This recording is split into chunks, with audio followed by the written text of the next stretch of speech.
Good evening. I'd like to call this meeting to order. Today is Thursday, November 7th, 2013. Clerk, would you call the roll, please? Councilor Graney. Here. Councilor Camardo. Here. Councilor Smith. Here. Councilor Zika. Here. Mayor Quill. Here. Would you please join me in the Pledge of Allegiance? I pledge allegiance to the flag of the United States of America and to the republic for which it stands, one nation, under God, indivisible, liberty and justice for all. If you remain standing for a moment of silent prayer or reflection, then I'd ask this evening that you keep all veterans in your thoughts and prayers, because Monday is Veterans Day.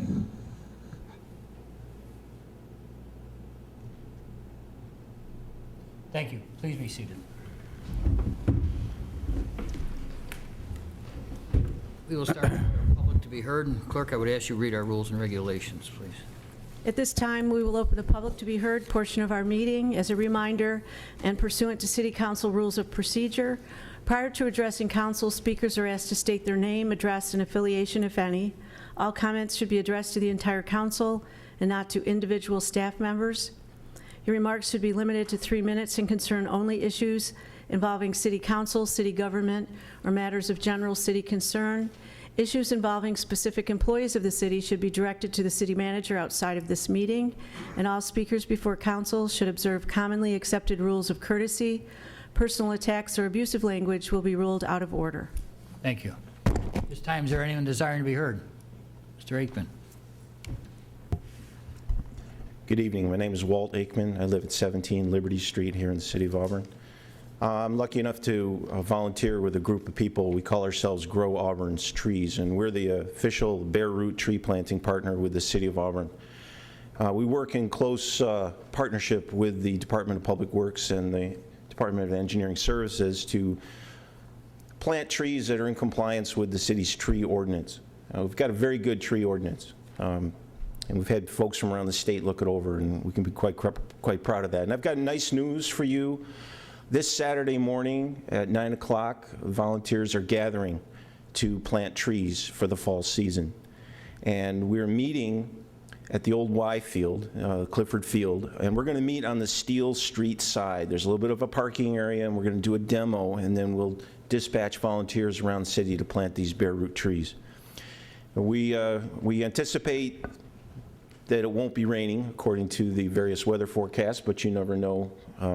That may change, of course. But we do recommend you bring hats and gloves and maybe a shovel or two. More than half of the trees that the city is planting this year are what we call low growers. They're small trees, so they can go under the power lines and over the water and gas mains. And there's a very large number of the other trees are what we call slow growers. They don't grow too rapidly, so that gives your utilities and your crews on the community a little bit more time to react to them. Some of the trees we plant that we've done and have successfully in the ground for a decade by now really haven't changed a whole lot. Some of them grow quite well, because you'd be surprised how good our soil can be. A couple things you need to know, ladies and gentlemen, members of council, is that we're running out of the easy digging locations. And that's because the city's been catching up on their responsibility for removing the large, old, dangerous trees. I'm as sentimental about big old trees as anyone in here, but there's a time when they have to come down to protect our property, to protect our infrastructure, and our citizens. And about a third of the sites that we're planting this year require the use of a backhoe to prepare the digging site. There's a lot of wood that can be below the grade and make it difficult to dig.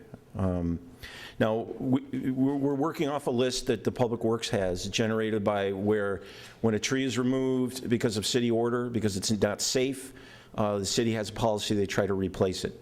Also, you've got a list generated by people who request trees.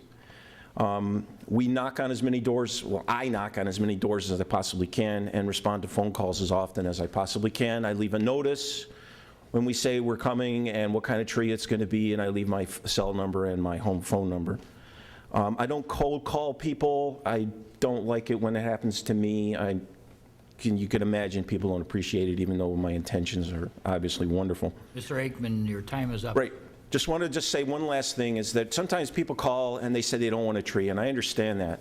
But today, I was near an address on Swift Street where someone's refusing a tree, And within eyesight, you have 5 ash trees that will be dead within a Mr. decade. Aikman. Thank you. Thank you very much, everyone. See you on Saturday morning. Is there anyone else desiring to be heard? Mr. Sorrento, please.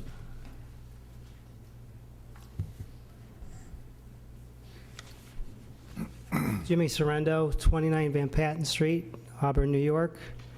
Mr. Mayor, members of the council, first off, I want to thank you for your service to our city. I realize you have a lot on your plate, a lot of tough decisions to make, so I want to thank you for all you do for our community. I'm a lifelong resident of 29 Van Patten Street here in the city. I've lived there for 48 years. This home has been in my family for 90 years. Van Patten Street was a great place to grow up, to live. People took pride in their neighborhood, in the street, in their homes. Very little, if any, crime to worry about. Always a safe place. It was just an all-around great place to live. Today, in 2013, we see a very different situation. We've got some structures that have been abandoned and condemned. The worst of these, 32 Van Patten Street, has been deteriorated to the point where it's no longer fit for human habitation. There was a court order signed by Judge Leone that was posted on the structure. Excuse me. Ma'am, Judge Shannon. I'm sorry. I'm sorry. That the structure was supposed to come down immediately. Since then, it was boarded up. We're quite sure why.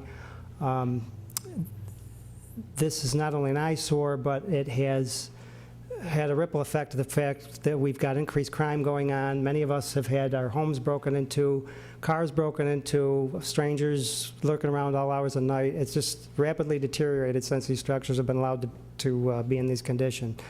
Mr. Didio, our county legislator, has been working, trying to get some things done, see what he could do, but we felt it was time that you may perhaps heard from some of the residents.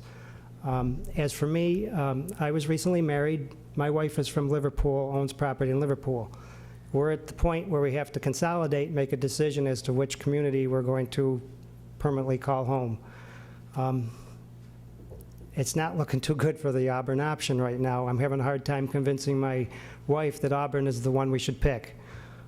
This is very disheartening. Having lived here all my life, thinking that I may have to leave the city and the home that I've called home my entire life, that my grandparents, my parents, and myself fought so hard to keep and maintain. I'm not quite sure what the situation is, whether there's anything legally that the city can do, whether your hands are tied. I've been told it's in the hands of the bank. We're at wit's end. We don't know what to do. So I guess we're appealing to you folks to do whatever you can within your power to help save our neighborhood. We don't want to see this go the way of some of the other neighborhoods that we've seen in the city. So we're making this appeal that whatever you can do to help save this neighborhood and help me convince my wife that we should choose Auburn. Thank you. Mr. Sorrento, as you're probably aware, we're not allowed to debate or discuss this particular subject, but I also been advised by the city manager that in the very short amount of time under the city manager's report, Mr. Selby and Mr. Rossi will be discussing in particular your situation. So I request that you stay for that portion of the meeting. It should not be too much longer, but hopefully that will give you some help in keeping your family here in Auburn. All right. Is there anyone else desiring? Yes, ma'am, please.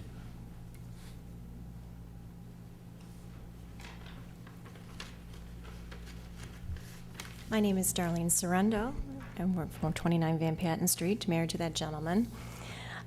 He is working on convincing me. I did do some research, though. I've only been in Auburn for about 4 years. And when I went online in 2009, I have an article that was put out by the City of Auburn that is called Building a Sustainable Future in the City of Auburn. When I read this, I was a little confused. The first, I'm going to read 3 statements from it, please. It says, safe and affordable housing is the bare minimum that a municipality should provide to residents. Cities with vibrant, desirable neighborhoods attract people who will live, work, shop, and recreate in the community. High quality, attractive, and affordable residential areas are the foundation for social vitality and economic success. Since I've moved into the neighborhood, I've learned to love the people that are there, people that have been involved in my husband's life for most of his whole life. As you can see, we have a good representation, and several of them are not here because they're elderly and they're not able to come and represent themselves. I've learned as we've come in and watched my husband grow and love these people, and we shovel each other's driveways, they take care of each other. They're a very tight community and family, and it really concerns me to this, we have the option that we can move and go someplace else if it need be, even though I know it's tearing my husband's heart apart. But the others are here, and this is their home, and they've been there for a long time, and I'm concerned about them, and I worry about them, and I can see where you have after it dark at night. 4 years ago, I didn't see this at all, but since that home has deteriorated, and there's another one coming down the street, it's just such a shame, and I really would compel to these people who've lived here for a very long period of time. They deserve to be safe in their homes. They deserve to feel comfortable, and I would like to be able to feel that way, to see that things are progressing, that maybe it would still remain to be an option because of the fact that they're really good people here. And I think that it would just be really supportive to feel that the community, that the mayor, that everybody else would stand behind that and really be able to reserve that. And as you do, I know you want a growing community. And these are things that are very important. People's home lives, people's atmosphere, their surroundings is extremely important to them. Feeling safe and being welcome. So that's what I have to say. Thank you very much. Anyone else desiring to be here this evening? Mr. Davis.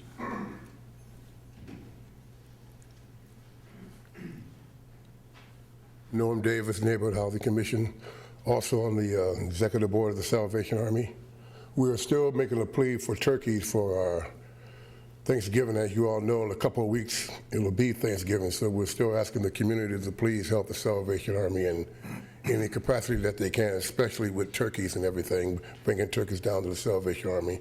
Hopefully, this will be the biggest we've ever had in quite a long time.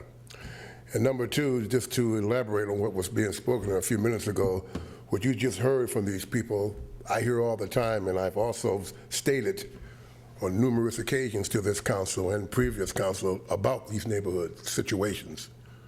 How the people here, downtown is beautiful, but at the end of the day, you want to come home to your neighborhood, to your home, with its peace, safety, where you can live in dignity, because your home is your biggest investment. And I'm quite sure those of you sitting at this table have heard me say numerous times that we have to try to do something, because I hear it all the time. Calls are going by, and people are saying virtually the same thing as far as their own. We do have good people in this town. We do have a caring community, but I've heard so many times, I've taken a little count myself, and since I've been on this job, I know that 50 people have left this town because of various situations concerning our neighborhood. For just my records, I'm quite sure there's a lot more, but just for me keeping tally since I've been on this job. So I'm urging City Council or the new City Council to please take a real serious, broad-minded look at the problems here, because we don't want to lose. Our population is constantly dwindling, and we want to do all we can to keep the people here in Auburn, because this is a good community. Thank you. Thank you, Mr. Davis. Anyone else? Anyone else this evening? Very well. We'll close that portion of our meeting. Council, next on our agenda is approval of the meeting minutes, and I believe all of you have a memo in front of you, so there are no minutes available. We'll have to tackle them next week. Presentations and proclamations. I have none. Public announcements? I have one. This is a news release from the mayor's office that on Saturday, November 9th, on the south lawn of City Hall, Mayor Michael Quill will welcome members of the E Company 4th Battalion out of Syracuse, New York, in recognition of the United States Marine Corps' 236th birthday. 238. Oh, sorry. Dale Bush was there for the beginning, so it's 238. 238th, sorry. 238th birthday. This event will be held on the South Lawn outside of City Hall and will feature a flag-raising ceremony. The birthday cake and the reading of the proclamation from the city in recognition of this event will take place at approximately 1400 hours at the Sweetnowski Copex Post at 168 State Street, along with Mayor Quill. Sergeant Bryant Knapp, U.S. Marine Corps, will be on hand to explain the tradition of celebrating the Corps' birthday. Part of the tradition is the cake-cutting ceremony that honors both the oldest and the youngest Marine present. All current and former Marines, as well as the public, are invited to attend. Again, that's on Saturday, the 9th. Starts here at 8 a.m. at City Hall, right? And then also, I don't see it on your notes, that Veterans Day will be celebrated on Monday, November 11th at 11 a.m. at the Veterans Park on Genesee Street. So, miscommunication between your office and mine, so, but everyone is welcome. That's it. I was looking at you, Kyle, I thought you were going to say, I know, I could see the wheels turn, and I'm just waiting, so. I'll let you go this time, Mike. All right, thanks. So acknowledged. Anything else? That's it. Public announcements, and that's it. City Manager's report. Mayor and Council, at the last meeting, you did ask us to look at the 32 Van Patten property, and Corporation Council's looked at that, and I'd like to give you an update this evening, please. So, John? Yes. I guess it's important to recognize what the progression has been on this property. The City Codes Department has been vigilant and did issue an order to repair, destroy, or demolish, I think the end of last year. Obviously, the occupants and owners of that property disappeared. They've abandoned the property. And looking through the court records, it has been noted that this matter has been in foreclosure for probably since 2009, as I can read the records. Wells Fargo Bank has started and I believe completed a foreclosure proceeding against this property. Any notices that are tacked onto the property by Judge Leone come from that foreclosure proceeding and not from the city. The dilemma that we have is that if we proceeded with the demolition of the property, I'm sure that the bank would intercede and get some kind of a court order to stop us from doing that, because that is their only security for their mortgage. What I have been able to learn is the name of the law firm, which is located in Buffalo, which is representing Wells Fargo Bank. I will contact them in order to convey the city's concern with the condition of the property and to learn what their intentions are as far as what their next step might be. Generally speaking, when you have foreclosure and they get a court order of what they call foreclosure and sale, there is an appointment of a referee to sell the property, and physically the property is auctioned off on the steps of the Q County Courthouse. I am not aware, and the records do not show yet, if that is in progress and when that may or may not happen. We will be diligent to find that out. It's unfortunately a little beyond our control at this point, and is a unique situation. If it was just between the city and the owners, we could take certain actions. But with the bank interceding with a court order, we are limited with what we can do. However, we recognize the problem. We would like to see it resolved, and I will be in contact with the attorneys for Wells Fargo and attempt to get their game plan so that this property hopefully can be put back on, can be auctioned off. Somebody might buy it and put it back to the shape that it was in before. So until I get that information, the best I can tell you is that the city can't move on it at this time. It would not be productive. But we are interested in the issue and the problem, and we will do whatever we can to speed along whatever the final resolution will be. And by way of, I know the house well. It used to belong to my aunt and uncle at one time, and it's sad to see it in this position, in this condition. But we will, I'll assure you that we'll move forward with this and get you an answer as soon as we can. John, would you bring us up to speed or give us a memo on, after the conversation you have with the law firm in Buffalo? Sure. Because I'd like to keep in contact with some of the residents down there. Certainly. And let them know how things are moving along so we can stay on top of this if possible. Thank you. Will do. The very reason I read that letter is because this is becoming a more common occurrence in the city. What I am a little bit, I'm going to say, somewhat upset about is that we had the vacant building registration resolution, and we voted on that for a while ago, and we've yet to pull the trigger on that. And I'd like to have an understanding as to why that's not been enacted upon. If I can recall, we voted on that at least a number of months ago. These types of things are what we do to try and to help solve problems, and if we don't get the follow through, I mean, what can we do? I mean, I guess afterwards, maybe at some point, Jeff and maybe Jenny can kind of let us know where it's at and when we can expect it to be either rolled out or actually begin.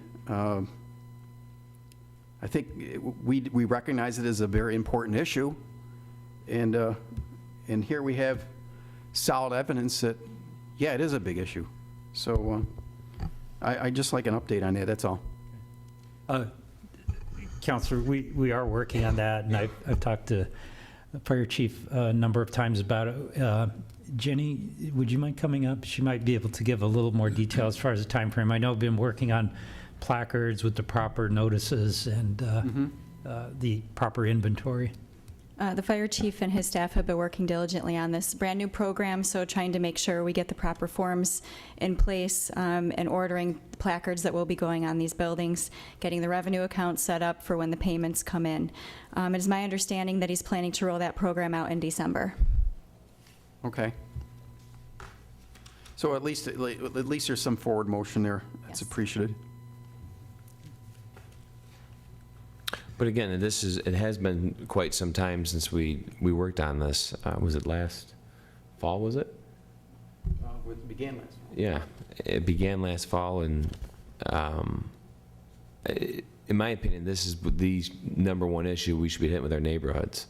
I think Norm hit it on the head. It's great that Main Street's getting better, but there's going to be no Main Street if there's not these side streets with these neighborhoods.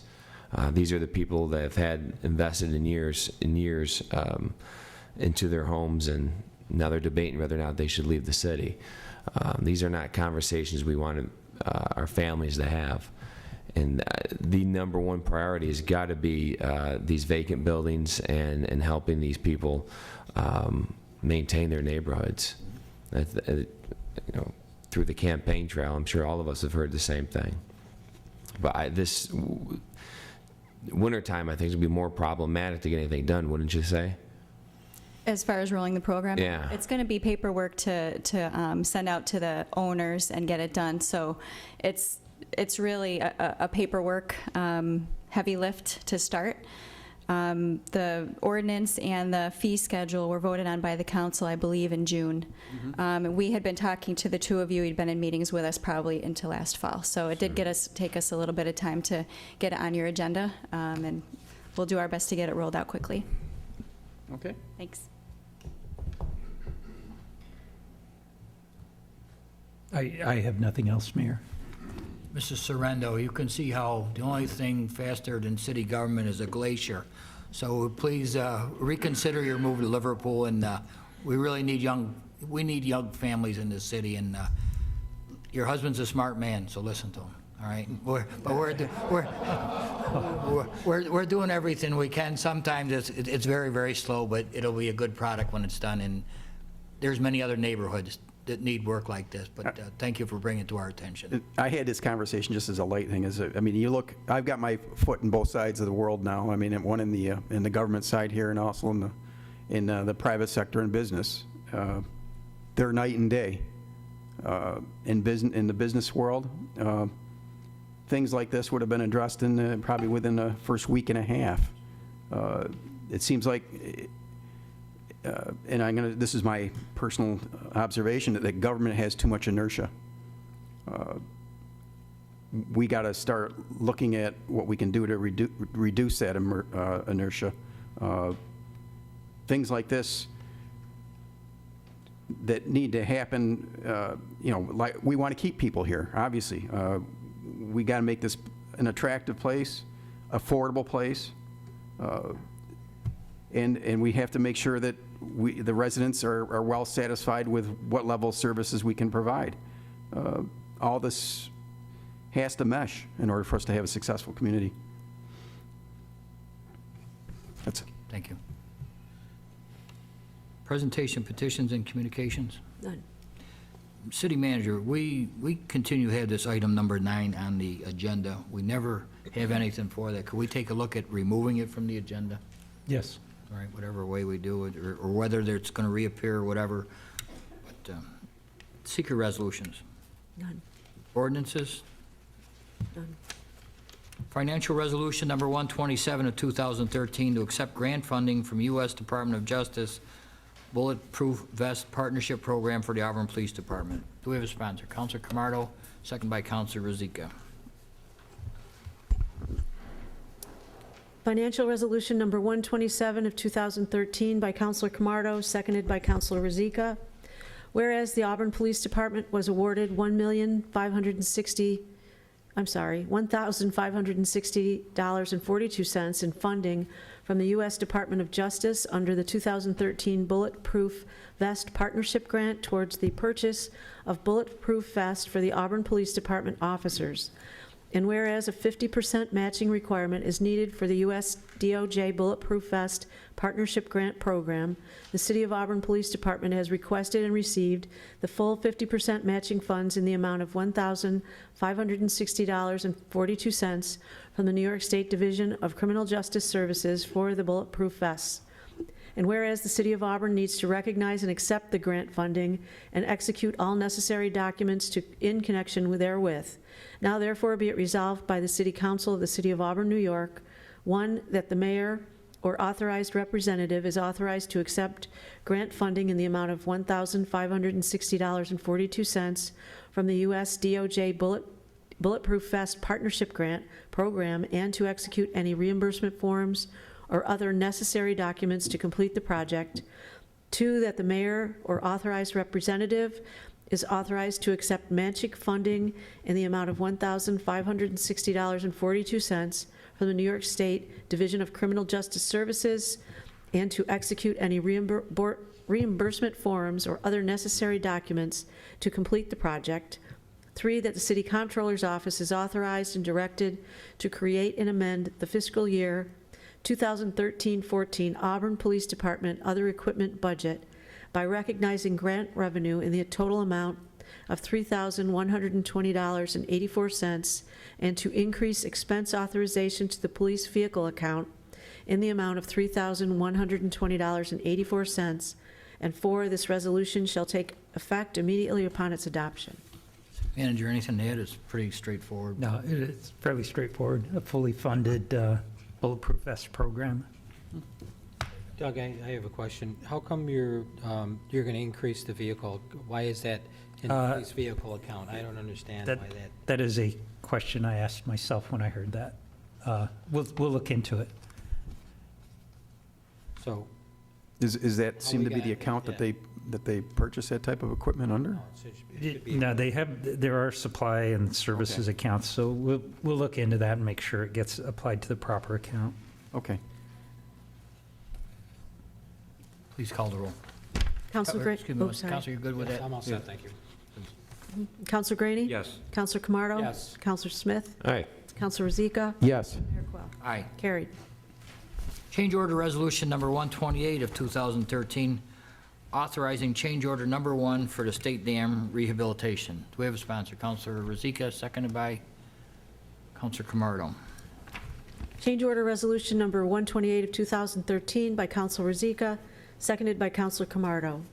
Whereas Council Resolution number 26 of 2013 ordered the State Dam Rehabilitation Project to BVR Construction in the amount of $2,384,350, and whereas change order number 1 in the amount of $197,121 is now required to pay the contractor for an increase in cement for grouting for anchors and structure consolidation at a cost of $75,000, and an additional drilling for rock anchors at a cost of $81,171, and the replacement of 5 existing floodgates, repair of cracked gear hubs for gate operators, relocation of gate cable sheaves, and fabrication of new shrouds for gate housing to prevent people from sitting on units at a cost of $40,950.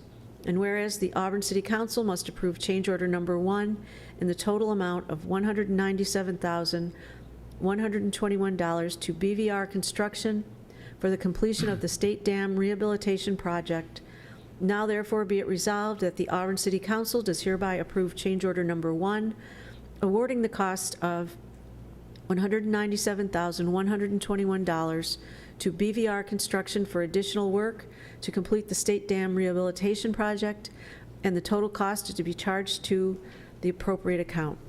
Thank you. City Manager. Mr. Lupien's here if there are questions.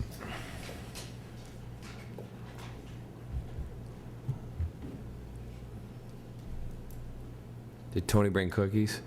Yeah, he brought, Okay. This is our first attempt at baking ground brownies. actually what we did is took a couple pictures of some of the things that needed to be done.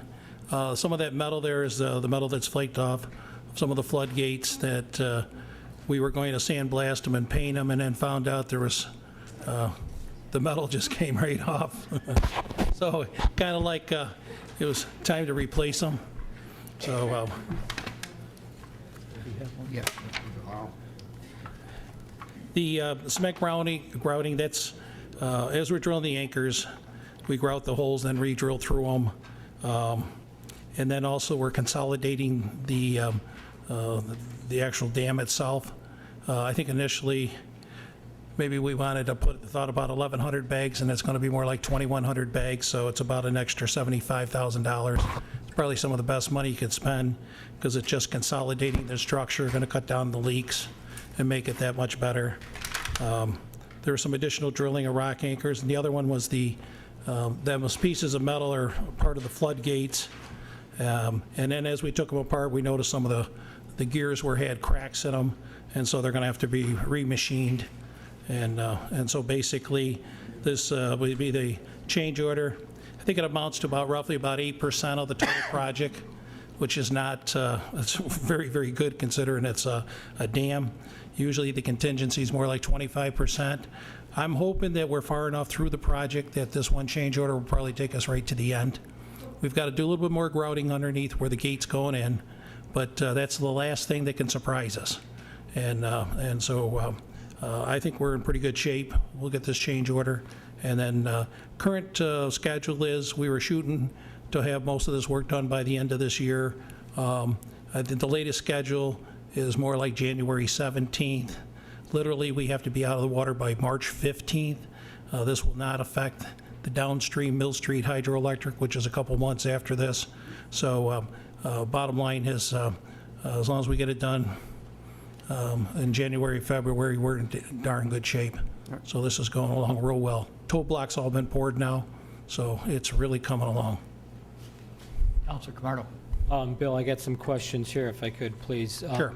You have $40,950 here in an over, that you're asking for money for housing and shrouds to prevent people from sitting on the units? No, it's a combination of a whole bunch of items. what- That was like, Just the top of the gears, there's, second. oh, Where's the breakdown? Could you tell us how this breaks down? Because, you know, these change orders keep coming back all the time, and especially something like this, I think that the engineers, whoever put this out to bid to begin with, this should have been in the original job spec at the beginning. And we keep coming back with change orders on these things that was the responsibility of the engineers or whoever put the bid specs out there. And especially when I see things like this, that's not acceptable to have this stuff after the fact. I can see some of the stuff.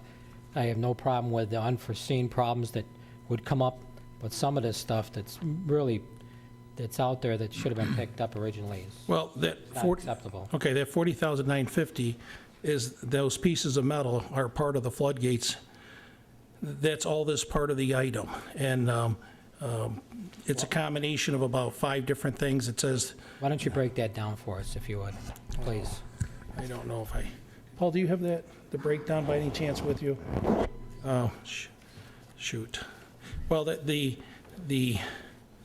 portion, the new shrouds on the top for people sitting on the unit, it was roughly around $2,000 for the 5 of them. It was around $2,000 for that. So, but my point is, how come that wasn't in the original specs? Okay.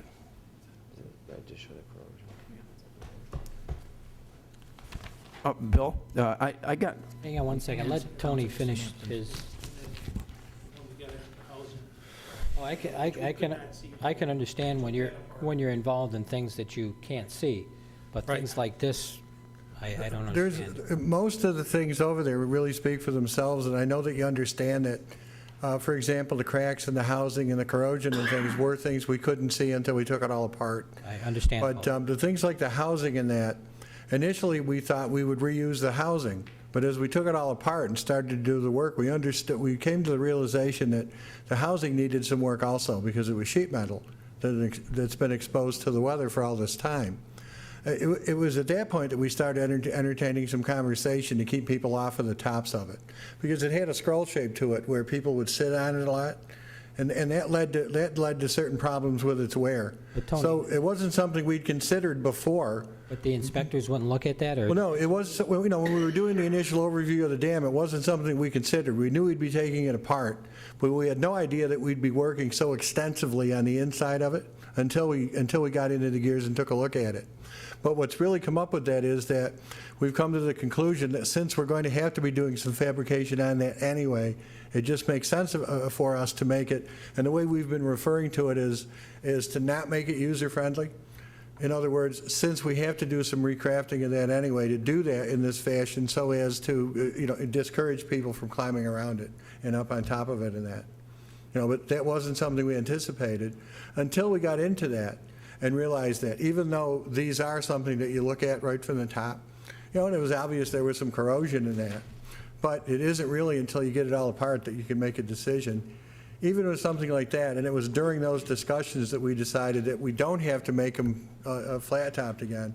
We could, instead of reconditioning what's there, make them in such a fashion as to not make it an attractive nuisance. In other words, give it a shape that people won't climb on. Maybe hindsight's 20/20, but it's a very complex project. We've anticipated most of what we could anticipate ahead of time, but there's always some things that you come up with while you're working on it. That's the explanation I can give you. So. When we're spending taxpayers' money like this. Well, it's going to make it more durable in the long run. We got to make sure that we're checking everything out, especially over a $2 million project. Yeah, but like I said, some of the things you don't find out until you get it apart, and then it doesn't make sense not to do it that way. Tony, these things look like they're visible things to me, but I'm not an engineer, but. No, they're not visible though, John. The cracks in the gearing and like that are not things that are visible. I'm talking about the housings that you're talking about, people from sitting on it, that's been there, they've been. Well, that's a minor cost compared with the other things. Well, what's the cost? We'll have to break it out. It was roughly it was around $2,000 for the 5 We think the units. housings were about $2,000. It was about $400 each. Okay. Billy, and Billy and Anthony, it almost looks confusing, like the design was there, and now we're changing the concrete so it prevents people from sitting on it. I'm not accusing you of that, but it almost could be read that way and not a particular part It was of the it. metal. And let me explain something else to you about the grouting. One of the things that we discovered in getting into this project is most of what it's sitting on is gravel. We had no idea of that until they started doing the core drilling, itself. It was a timber crib dam, which meant that they built a timber foundation and then built rock structure on top of it. And the older reports that we had were somewhat consistent with Mill Street in that there was a layer of shale there. Well, what we're finding under a good portion of the dam is that it's not shale. It's an unconsolidated gravel. And that isn't what we had in the preliminary reports from past work that was done. And the grouting that we're talking about, when, we've had discussion in here before about fracking and the fact that limestone has all these naturally occurring cracks in that. Once they get into the chamber there and to prepare to clean out the bore as they're moving the drill out was to blow air into it, we were discovering that after they were making the drilling, that they would blow air into it and it was surfacing behind the dam following the natural cracks of the limestone. There was no way to predict that ahead of time. All that extra grouting was because what we actually had to have them do, or what they came up with, was to grout the face of the dam to use that as a form. And the amount of grout that was required was a lot more than the conservative estimate that they had made, assuming a somewhat solid structure. There were a lot more voids in that dam than could be conservatively estimated. Who made the estimations? The engineers and the construction, before they did the preliminary survey, based on that type of structure. Okay, and what we discovered was that there was a lot more hollow space behind that than was anticipated. And like I said, you can't leave it in that condition. It lends it to be a weaker structure. There is so much gravel that it's sitting on, it's inherently unstable, which is the whole point of this. So once you go that far, you're doing a disservice, to us and to the public that we're trying to protect with this project to leave it like that. Was the Corps of Engineers involved in this project? Corps of Engineers hasn't been involved very much, no. No? They actually charged to do the review and would charge to do the work at a substantially higher cost than what we have done this project for. They don't do things for free anymore. And it takes a longer time to engage them, and it's fairly expensive. So that's why This project's been under review for what, 10 years now? it was 10 years at least, yes. Yeah. And it was for various reasons that the DEC stopped and started a review of it. I can't speak for them. Mm-hmm. Okay, well, Anthony, you answered a lot of my questions. The only thing I would like to do is ask is next time we have pictures, if we could get them on a flash drive so everybody can see these things? Because these are some talking about that over there. Yeah, I think this is really something that everyone would find some interest in, because now they know what we're talking about. They can see it. I mean, the very first image you have here is the gate I-beam section here, and it's obviously highly compromised. I mean, the webbing is the central web, which is the main portion for the load bearing of it is gone for all intents and For the purposes. most part, when we took measurement of the thickness, and that material that I passed around came off of it. Yeah. And further they only had sandblasted about 20% of two of the gates when we went over there to take a look. At $150 an hour, we decided not to proceed with having all 5 sandblasted to make the determination that they weren't suitable for reuse. No, obviously rather than waste that money. Obviously, these are not fit for reuse. I mean, it's to see that the structural members of this were so compromised that it even held to any extent is kind of amazing here. Yeah. Now, and to talk about borrowed time. to point out another illustration for you, I draw your attention to the gearing that show the cracks. What we discovered was 2 things. The gears themselves were put too far apart from the driving mechanism, causing strain on them. Mm-hmm. And we've actually done a slight redesign to put them more in line with the lift mechanism so it'll be straight. They won't see that side torque. Yep. And the gears that were cracked, we discovered that they put the keyway in the gear along the shaft from the weaker side. The gears that we had that weren't broken had the gear put in from the stronger side. One side of the gear has thinner metal than the other. It's like the hub on a bicycle, hub on a kid's wagon. And what we've directed them to do in the reassembly is they're going to key them all from the strong side. Obviously, but, to put the more material. You know, so we're actually going to be correcting some things that they made without thinking ahead. But the last time this work was done was 1957. Right. Okay? Well, this is, like I say, this is kind of amazing. Like I said, you want to talk about being on borrowed time. I think getting this and addressing this, at least at this point in time, was obviously well warranted. Well, and like I told you, we've been tiptoeing around stability because the dam is mostly sitting on gravel. Yeah, I see where means it could slide. you're anchoring it and putting it into the bedrock. You're right about the limestone. I mean, especially over any type of limestone, you have those natural stratifications. I mean, that's just by the natural formation. I think the grouting, I can understand exactly why it was needed now that you made that explanation. I think, to me, even though it was a surprise, I think it's money well spent. And the way I explained it to you, we used the front facing. When they did the front facing with grout, we used that as a form so we could fill the voids in the dam. Yeah, I can see where they're pumping it in and how you got it pigged off so they can actually keep it dry while they're getting it in there. And I make an offer, and we mentioned that to you before, if you want to see the project, get in touch with us. We'll log you in through Paul, put you in a hard hat, and we'll take you through the project. I'd just like to see breakdown of some of these. And we'll make sure that you get that. And Doug, also in the future, make sure that any resolutions that come in front of us have a breakdown of Okay. what we're spending money on, please. We'll make sure that you have that. Please. Yeah. I can add one other thing. Not that it's comforting, but had we known all of these issues up front and put them in the bid documents, the bids would have been higher. Well, So that's we exactly right. would have paid one way or the other. And this is the first change order, and hopefully, At 100%, but from what we can expect with the, how far the project is, it's over 50% complete.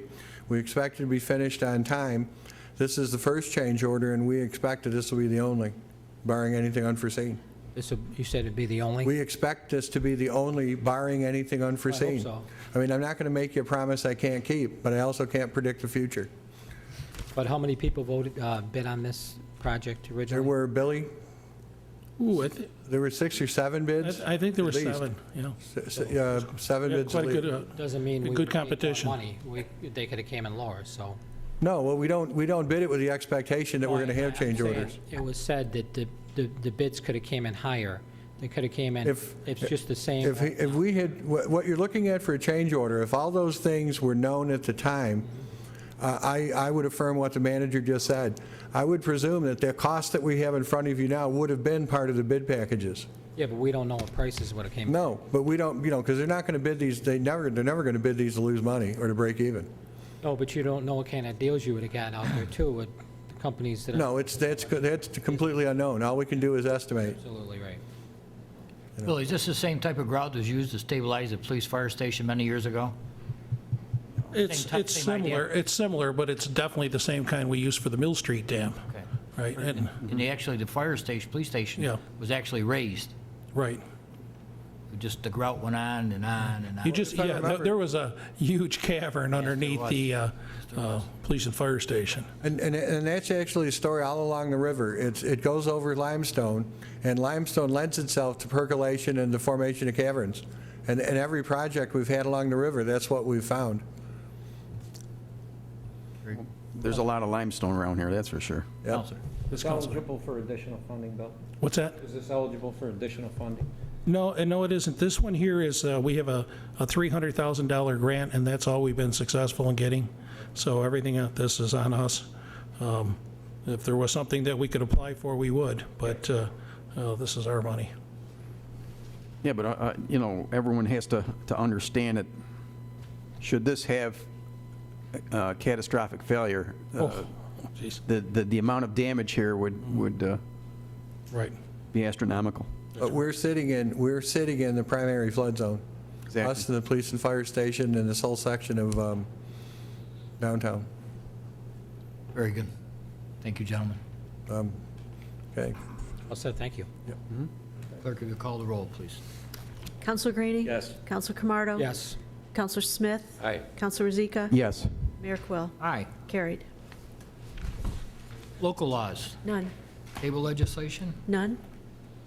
City manager, reorganization discussion. Yes, Mayor. Can I interrupt you one Yes. second? You folks from Van Patten Street, you're more than welcome to stay, but I believe pretty much all of our discussion has taken place, but feel free to stay and enjoy your local government at work, so. Go ahead, please. Mayor and council, on a number of occasions, we've talked about reorganization. The council selected planning to be the next area to look at. Previous weeks, we've handed out different materials. Hopefully, you have many of those with you. But just for a recap, there was a planning reorg proposal that was just a flow chart that I produced, and it's called Planning Reorg Proposal Number 1. There's a package from Councilor Camardo, which he prepared during the budget session with some reorganization ideas in there. There is a package of job descriptions for the planning department. And then I have another handout that you received during the budgeting process, which is the duties and activities in the department. So let me pass that around.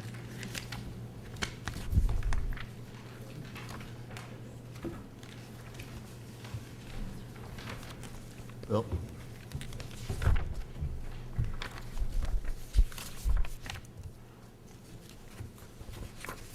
One of the issues that might be easier to deal with discreetly is the discussion that we've had with regard to the codes department, which is part of the planning department. On a number of occasions, there have been discussions about whether that wouldn't properly fit in the fire department. In our surveys of organizations, about half the time codes is in the fire department, about half the time it's not. So it could go either way, and that one would be a fairly discrete assignment. We wouldn't likely move the codes office, but the reporting responsibilities would be to fire, and then we could possibly train some firefighters to supplement that department. I thought that was part of our process that we're going to try to do to see if we could get some fire personnel to start doing some code work in that area. I thought that was what we're moving towards. Not without council's approval. So that's why I bring it up. And then, so what you have in front of you is hopefully a starting point for discussion. And Jenny's here, I'm here. We'll I have no problem. be happy to discuss. Talking about that right off the bat, if moving that forward to move that under the fire department. I don't know how we want to start moving this discussion, but we need to do that. Moving it out? Moving codes to the fire department, under the fire department, I I should say. misunderstood you, Counselor. Yeah, and because I think that they could start helping out with some of the duties in that office. Wasn't there a hitch with contractual agreement on it? There was, in researching it, there was a challenge by CSEA, but it was settled without arbitration, so it never really got to be implemented. My understanding, there were even, and maybe you remember this, Mike, I understand that some firefighters were actually trained in codes, but it was never implemented. For a while, the code, just many years ago, I'll speak to this, all the firefighters were trained in, to receive certification in building code enforcement. There was such a backlog in the codes department of reinspection that the firefighters took on those duties of doing the re-inspections to clean up some of this paperwork. And previous to that, there was a grievance by the CSEA against the city or for the fire, against the fire department, however you want to say it, that they were taking away work, and Tony is here, Tony I think was part of it, were taking away work from non-uniformed employees, and it did, I thought it went to an arbitration, and I could be wrong on that, but it was settled that the firefighters would not be doing the actual work of the code enforcement officers. And you're relying on an old memory too, so. But now, so let's get this straight. If we have, so we're going to have the codes department along with firefighters, conducting building codes, checks, and so forth? They're going to be doing the actions of the codes department? The codes department would continue to do all the things that it does today, and then the fire department would function to supplement that resource, but the entire function would fall under the domain of the fire chief. Okay, so now so if on-shift firemen, will they be going door to door and doing certain inspections? We've discussed how that might break out. Our codes people are especially trained for new building construction, for example. I think we would probably keep that with our code enforcement people. Sure. Scheduled inspections probably would stay with our regular code enforcement people. The kind of things that can be done without particular schedule commitments, which might be some of the annual inspections and things, perhaps could be assigned to firefighters. They're doing it now, man, with the vacant buildings on Saturdays. Yeah. The fire department goes out and inspects vacant buildings. Well, what I'm saying, can we expand the scope of that, though? I mean, if we could talk to, as Norm just mentioned, I mean, there's plenty of work for them, that's for sure, as far as violations of permits and city code. Well, especially when you only have three, what do we have, 3 code officers in the codes department now, correct? Tony, I mentioned your name. Did you, I think you, I know you don't like to say much, but come on, jump in, and the water is fine here, so. Well, the only thing You were on the CSCA? Yeah, I was we had one CSEA unit at the time, and I was the president. And it was resolved at a pre-conference hearing that they usually hold before a formal arbitration starts. Okay. And with Jim Malone's representative was there, and I was there with an LRS. It was an improper practice. And the agreement was that codes work had exclusively been codes, work for our bargaining unit, which it still is. And we agreed that there were certain things that the fire department could assist with. And of course, fire inspection, you have a fire inspector that you regularly designate. And part of the agreement was that they would assist with the backlog of paperwork and reinspection. And we would maintain the force of people that we had at the time that were employed, and the city would not invade what had exclusively and historically had been our work. And like I said, because it was resolved informally at the conference before a formal hearing was convened, it was an agreement that we reached. So there was very little record of it as far as what you would normally get at the end of an arbitration. And that was right around 1994, 1995, in that time frame. And at the time, we had 4 codes officers and 2 support people in the office. And the agreement called to maintain that level as part of the agreement. Okay, that's it.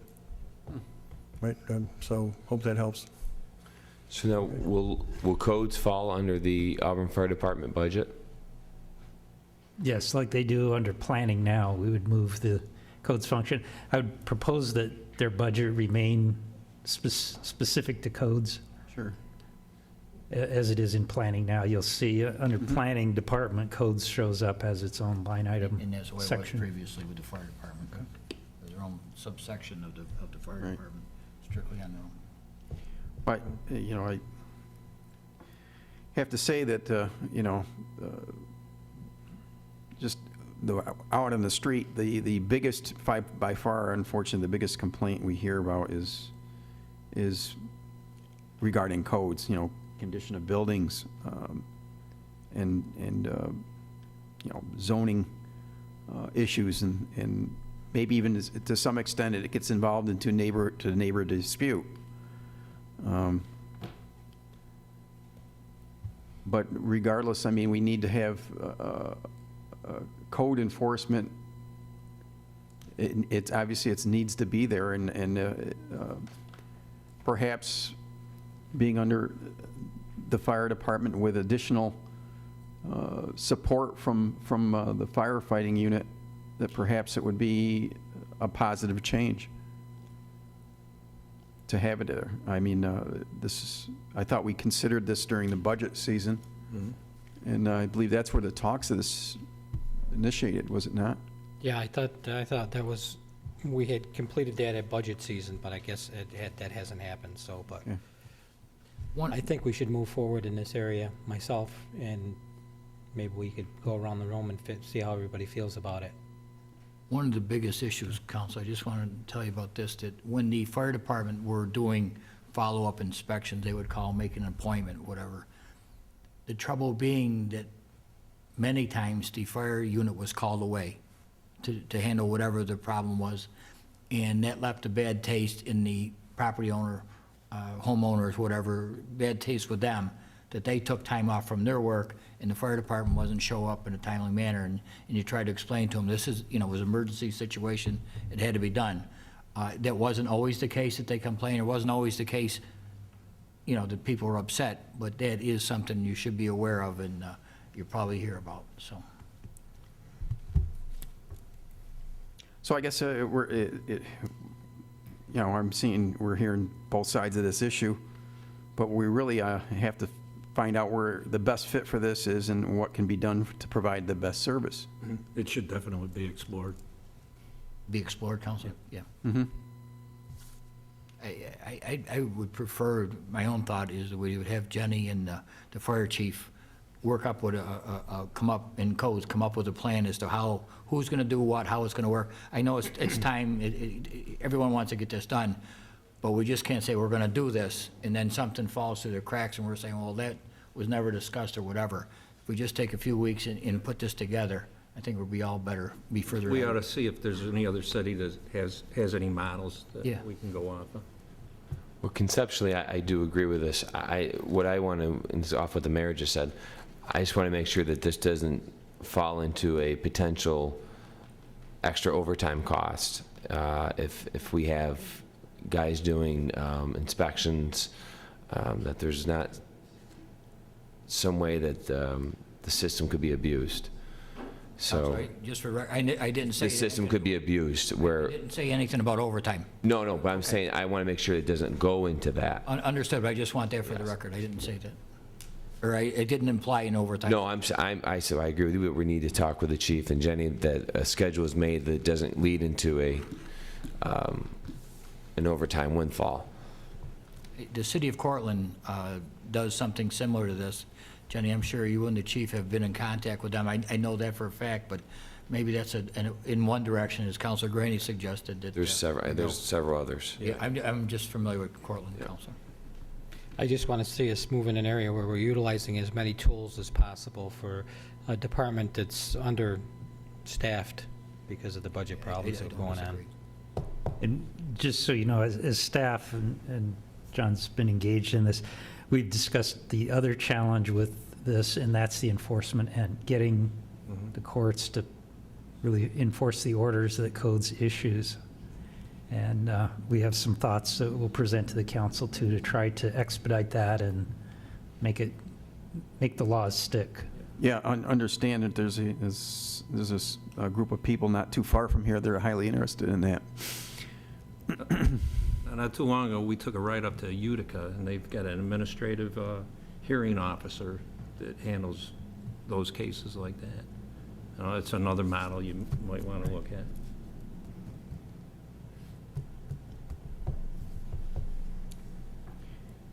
But like I say, this is an issue that needs to be resolved. So if we might move the discussion now, assuming that codes may not be part of a future planning organization, to what's really left. And what's a good way to organize that, the remaining functions. So I fielded one proposal that would create in essence, a new department, but replace another department. And so in essence, we'd, under the proposal I brought forward, we'd have a administrative and technical services department, and then divisions within that department that deal with HR, engineering, planning, community services, and capital programs.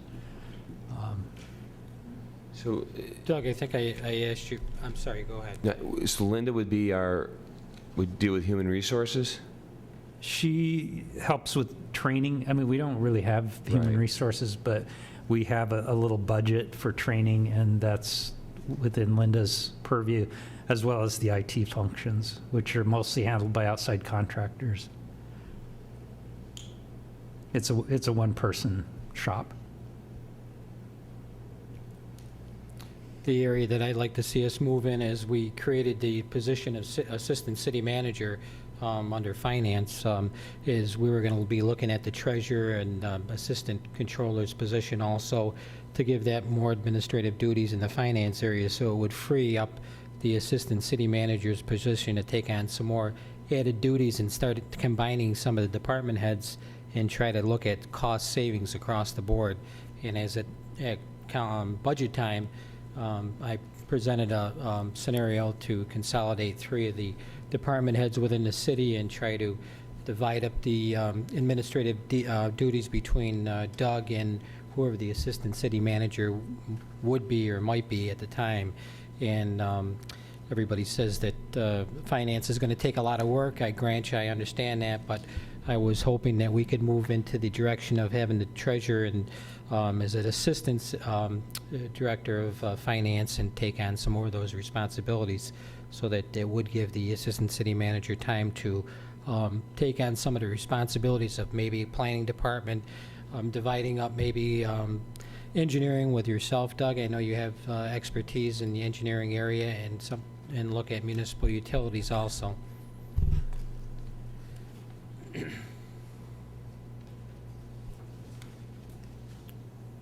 thoughts?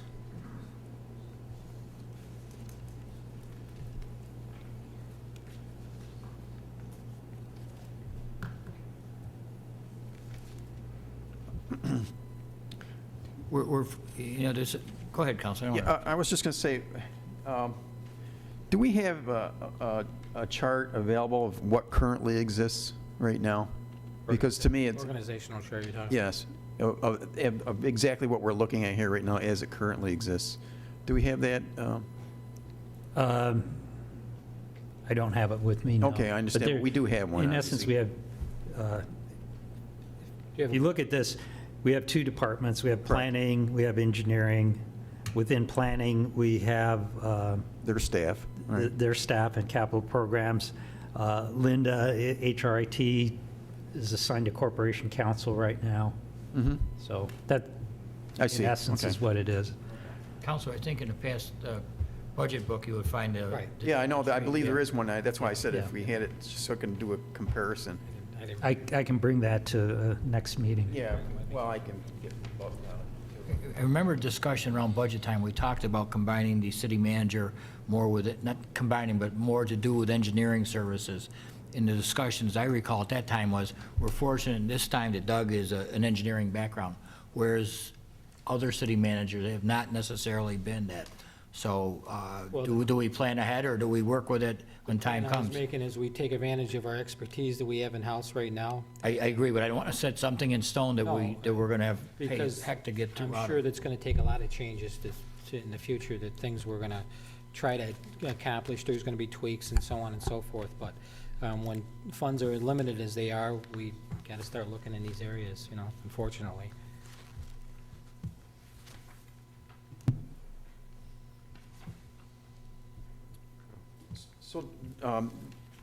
So Doug, your reorg proposal, I'm going to say number 1 here.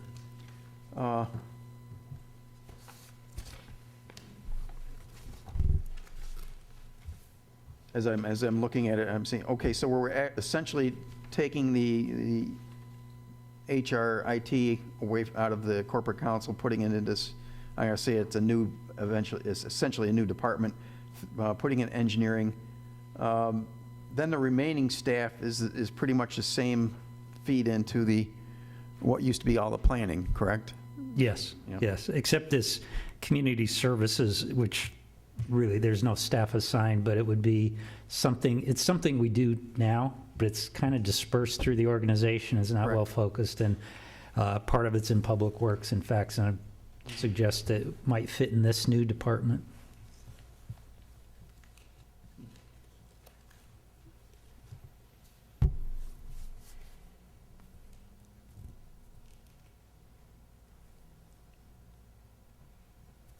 Anything else, council, in regards to this? Council Green? Are we going to be talking about this again, or how do we move Think so. forward with I this? have to. What we'll do in the meantime is fire chief, planning, we'll work together on what it might look like to move codes into fire, do the analysis of all the issues, and bring that back. I really think that, that's a very And big step there. I also want to see what your plans are for the treasurer's assistant finance director. We talked about doing something in that area also. Yes, we're waiting for civil service action on that position. Can you get us a copy of the job description that you're going to be sending out to them? Yeah, it's the same one I sent out a month ago or so. I'll get it to you. No changes at all? No. Okay. Doug, have we had any, I know you have the feelers out. Has anybody There's hit on the bait? got a handful of resumes. Nothing looks real strong at this point. Uh-huh. I've reached out to one of our former candidates, and we've interacted a little bit, but he hasn't committed to show an interest, so we're still looking. We set an initial due date of November 16th to get resumes in. Of course, we'll keep it open until we get a qualified candidate. Well, is there any advantage, you think, in using I'm going to call them the headhunter services here? It could be. We'll pay for it. No, I understand. But I mean, since this is a highly critical position, Yeah. we would like to have it in place before next budget season. Yeah. And we have not budgeted for a recruiter. I understand recruitment hasn't been budgeted for. How are you advertising for it, Doug? What are you doing? In all the free things that we can find. It's advertised in all civil service websites, Department of Labor. It's on our city website. I think Anna found a few other places where we could post it without charge. It has been suggested we post it on the GFOA's website, which is Government Finance Officer Association, a fairly active organization in New York State. So we're looking into that. It'd be interesting to see what a recruiter, headhunter, as Counselor said, would cost us. I can find that out. Yeah, I mean, And I'm wondering if that's based on their salary, it's a flat. well, usually what they do is they base it on typically what it is, and I've worked with them before when we were looking for specialized talent. Is that their fee is based upon the salary of the individual, and in some cases even the individual that becomes your new employee actually pays some of the fee. So there's obviously other very myriad of ways this gets diced up. I mean, obviously somebody that's looking for a job will put their self into the services or the service pool of these individuals, and if they land something, they pay some of the fee for recruitment. So I mean, these are things that, as we all well recognize that this is a very critical position. Obviously, the quicker we get it in place, the less unwieldy the end result is going to be. So, How did you find out about the city of Auburn, Doug? Oh, what did I do? City manager. The shopper. I think the Auburn penny saver. Did you see it? I'm not sure how In a publication or something like that? I think I picked it up on a website, but I didn't pick up that the job was vacant. I picked up there was some controversy over my predecessor, so. That was very So you're waiting in diplomatic. the wings. It's like a vulture swarming around. As we all know, the technology, the web's changed daily almost, Yes. so. Does that help you? with what you need? Yes, Okay. yes. Counsel, And your turn? being he's from Vegas, he took a big gamble, right? Figured it'd be easier than Vegas, right, Counselor? Counselor, your turn, other business. Yeah, I just have one item. If I know there was some research going to be done on the transfer of the certificate of need. If we could have that within the next 2 weeks to vote on. Research. Okay. And since we do get the reports from the police department every week, and it is kind of an eye-opener, the level of activity they're experiencing. I'd like the similar thing done for the fire department. It seems like the reporting there would be equally as valuable. Yeah. The chief and I are working on that. In fact, we talked about it this morning and picked some categories from his monthly activity report that we think we can chart on a weekly basis. I still don't get the police report. Oh, It's it gets sent to the city mailbox. That's where I get it from. Well, then it would be on my desk, but I don't receive it, Counselor, so I don't know. Well, maybe it's on the desk, I just can't find it, so that's possible. Very likely. you had mentioned it before. I'll Doug make sure.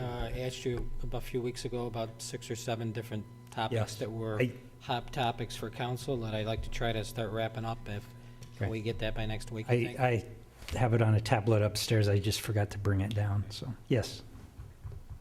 Anything else, Counsel? Recap.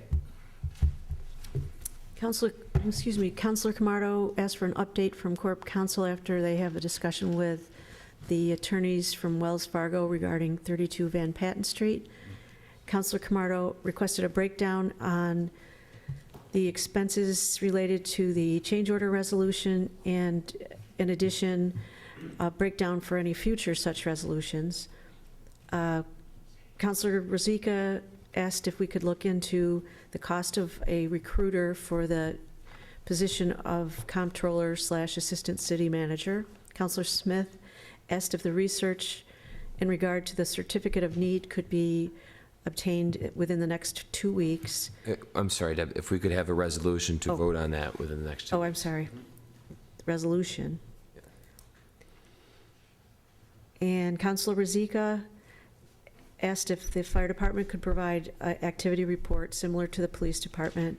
Counselor Camardo asked for his hot topics, 6 to 7 from about 2-3 weeks ago.